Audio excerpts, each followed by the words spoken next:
今回紹介するのはですね、宮崎県保湯郡高鍋町にある黒木本店です。創業は1885年、明治の18年になります。現在ですね、代表は5代目黒木新作さんですね。黒木本店さんのモットーはですね、焼酎一筋、ホームページも書いてますね。この焼酎一筋が表すものは何かというと、3つ、大きく3つあります。1つは継承と伝統の焼酎。もう1つは農業からの焼酎。そして手作りの焼酎。この3つがですね、合わさって黒木本店の焼酎が形作られると僕は考えます。まずですね、継承と伝統の焼酎っていうのは、黒木本店さんはですね、非常に昔から新しい革新的なこともたくさんやっています。有名なところで言うと100年の孤独。これは1985年ですね。生まれたのは非常に昔なんですけども、今なお、ロングセラーとか売られ続けている非常に長い、焼酎になります。樽熟成ですね。あとはですね、それぞれの商品に明確なコンセプトがあって、それぞれに、それぞれの原材料の良さ、そして作りのこだわりなんかが詰まっております。そしてそれは、伝統的なものを受け継ぎつつ、新しい味を作っていくというものをそれぞれの商品に体現をしています。そして、農業からの焼酎。蘇る大地の会というものを結成して、米、麦、芋のみならず野菜、そして今ではいろんなハーブなんかも自社で作っております。その規模でいうと40ヘクタールといって東京ドームがなんと16個分です。非常にたくさんの農地を自分たちで持っていて、すべての農産物を自分たちの手で作り、そしてそれを原材料として作っております。自ら土地を耕し、種をまき、そして収穫し、それを使って焼酎を作る。そして作ったその焼酎から出る廃液は有機肥料にして、それをまた自然の恵みに返す。そんな自然循環農法というものを取り入れているのも、この黒木本店の強みの一つでございます。そして最後の手作りの焼酎の分ですね。今ですね、黒木本店さんは多数のブランドを抱えています。その中で極力手作りにこだわっています。もちろんですけど農業も自分たちで手で作ります。そしたら焼酎ももちろん自分たちの手で作ろう。でこういった面で、麹作り、そしてもろみ作り、そして蒸留、そして最後貯蔵まで、非常に手のかかる作りを、今までも伝統的にやっております。でその中で特筆すべきところは木桶仕込みですね。木桶仕込みというのは二次仕込みの時にステンレスのタンクではなくて木桶で仕込みます。で木桶というのは微生物がたくさん実はいるので管理がなかなか難しいんですね。なので大体二次仕込みに関してはステンレスタンクをするところが多いんですが、黒木本店さんではこの木桶仕込みにこだわってやっております。非常にですね、その作りの工程からあとその、原材料に至るまで非常にこだわり抜いた黒木本店さんの焼酎、こちらの焼酎をテイスティングして皆さんに紹介していきたいと思います。それではテイスティングしていきたいと思います。今回テイスティングしてご紹介するのはこの3種類になります。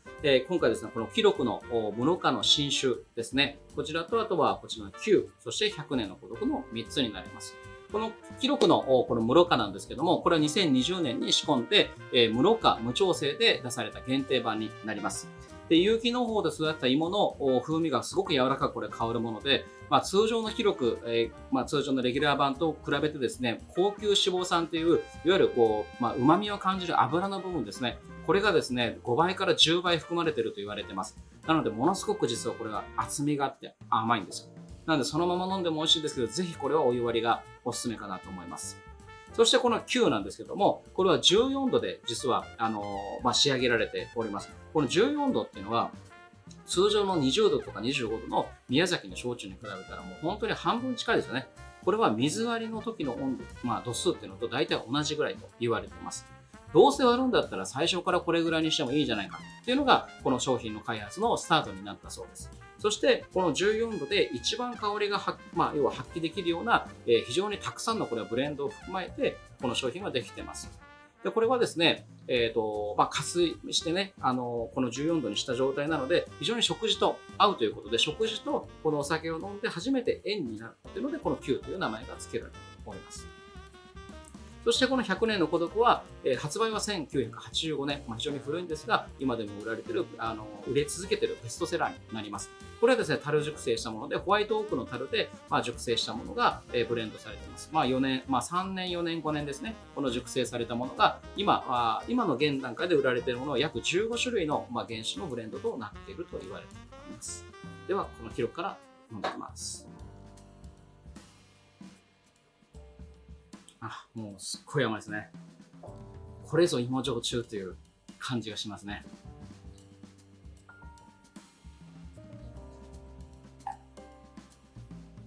うん。これは美味しい。美味しい。すごくうまいです。すごくうまい。これうまいな。昔の人たちって新酒ってなんかこう、ネガティブなこと結構言ってたんですけど、全然いいんじゃないかと思います。やっぱ作りが良くなったんでしょうね。新酒の。要はこう、作りたてってガス臭があるから、臭いって言ったんですけども、全くないですよ、臭みなんて。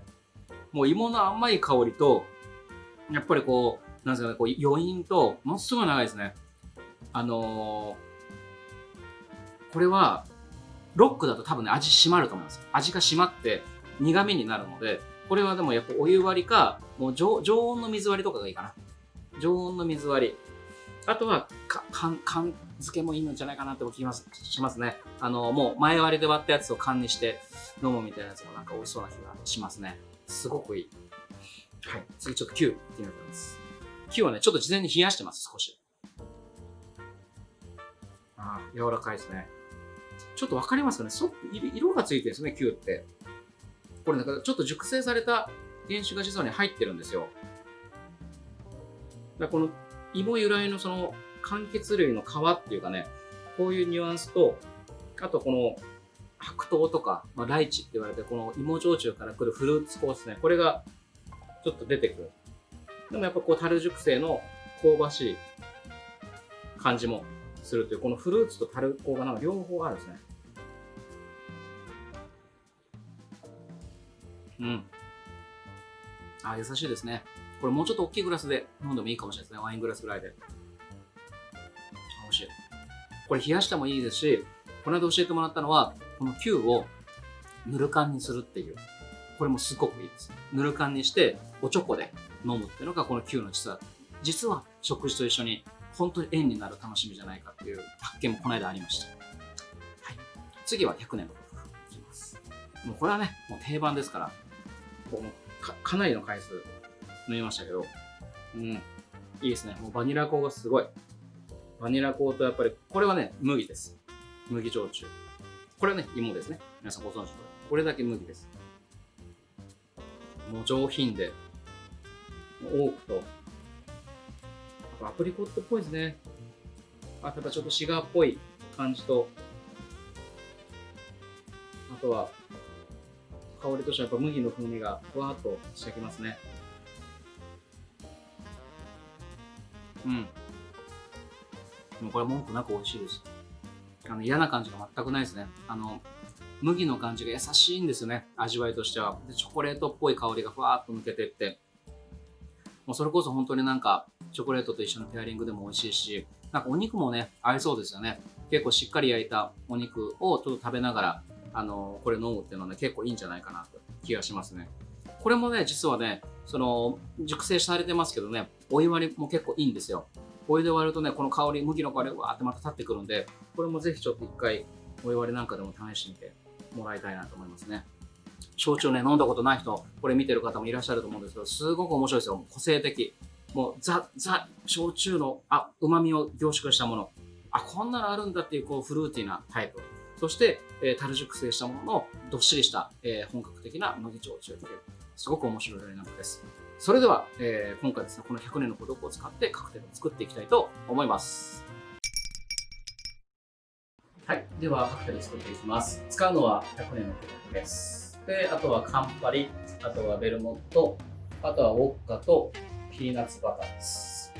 ちょっと順序があります。これはですね、ピーナッツバターのお酒を先に作っていきます。ウォッカ。これを、まず、だいたい40ミリぐらいですかね。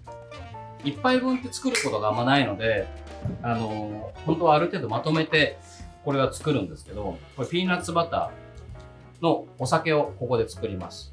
で、ピーナッツバターのお酒って世の中的にないんですよ。だから僕たちこうやって作るんです。ちょっとこうやってピーナッツバターを入れます。で、これはもう濃さは自分で好きなようにしてください。これぐらい。銘柄これ。で、こういうミルクフローサーというもので攪拌します。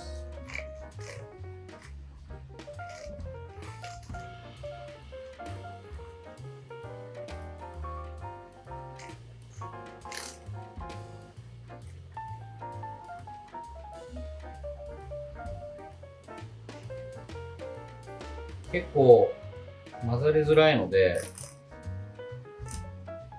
よく混ぜます。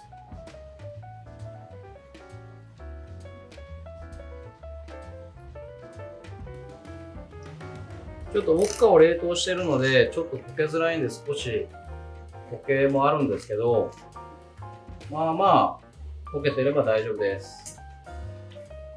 すごいピーナッツバターの味がします。で、これを押します。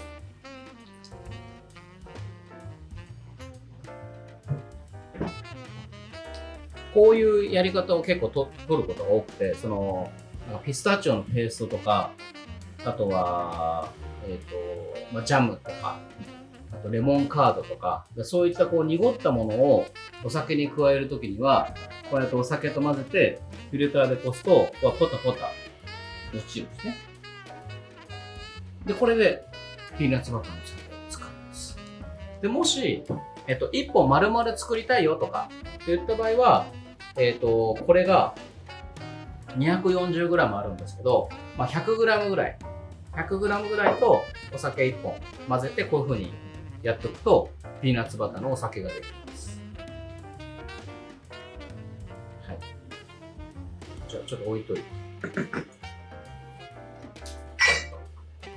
これ出来上がったやつで作っていきたいと思います。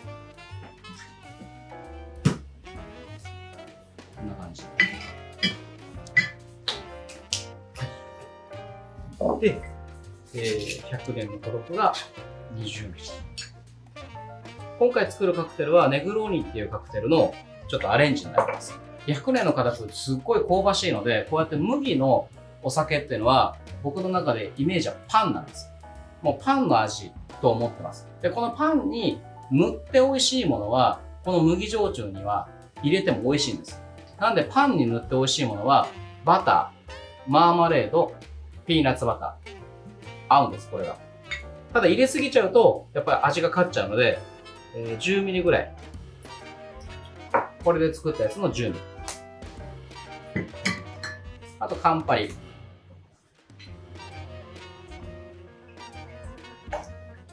豆知識は冷凍食が美味しいです。で、ベルモット。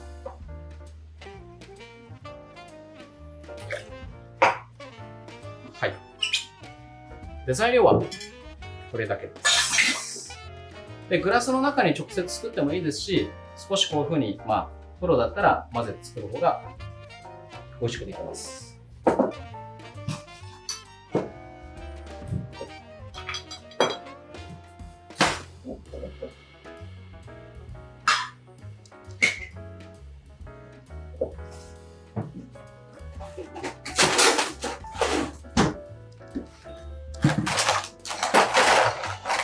じゃあステアしていきます。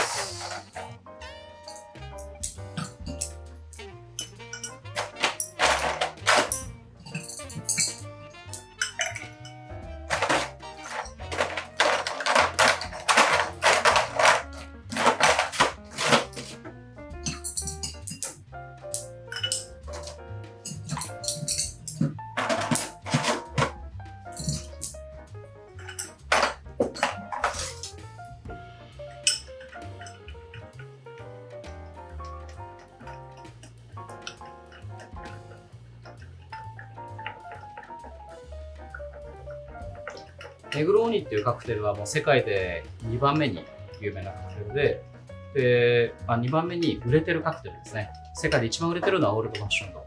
で、2番目にはこのネグローニっていうカクテルが、非常に人気です。で、ベースはもともとジンです。ジンとカンパリとベルモットっていう3つで作って、生まれはイタリア。ネグローニ伯爵という人が考えたんで、ネグローニという名前になっています。で、いろんな派生があって、ベースは、バーボンにすると、ボールバルディエっていうカクテルになったりとか、うちのオリジナルでいうと、アールグレイのお酒で作ると、ブリティッシュネグローニという名前になったりします。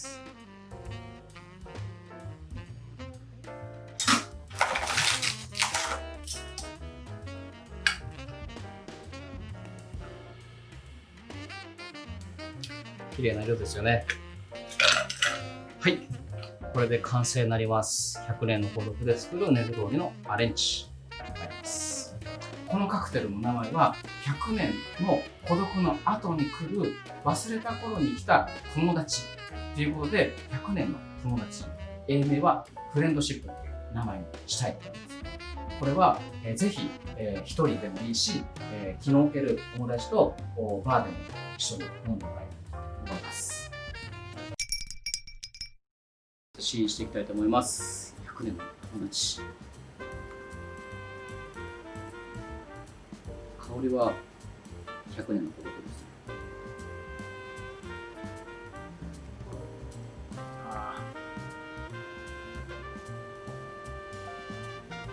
香ばしいですね。この辺ずっと100年の孤独の味なんですよ。はい。これくらいできます。時間的に。はい。何秒だろう 10秒ちょっとですか ?15 秒ぐらいかな。で飲んでいくと、もうちょっと後で来る時もあるんですよ。もう飲み終わって、あのさーっていうぐらいに来る時もあるぐらい、すっごい遅れてくるんですよ。これがすごくこれのカクテルのちょっと特徴で、面白いのと、あとやっぱり100年の孤独って、さっきも言ったようにパンに塗って美味しいものが麦焼酎に合うっていう感覚っていうかコツを僕が見つけてから、やっぱりこの100年の孤独にはこのピーナッツバターか、あとチョコレートスープレッドっていうんですけど、チョコレートのこう、要はパンに塗るやつとかもすっごい合うんですよ。で、麦、ピーナッツバターで、あとこのチョコレートとオレンジ。今回ちょっと合わせるのが、これアランデカスの、チョコレートなんですけど、この、クランチオレンジっていうんですよね。これがすごくよく合うので、ちょっとこれを食べて合わせたいと思います。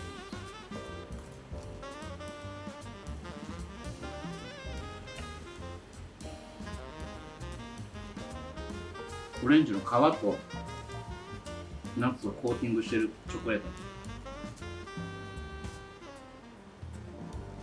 もう最高ですね。最高ですね、これは。めちゃくちゃ美味しいですね。オランジェットもいいんですよ。オレンジの皮をコーティングしたやつもすっごい美味しいです。無限に飲めるやつです。これは。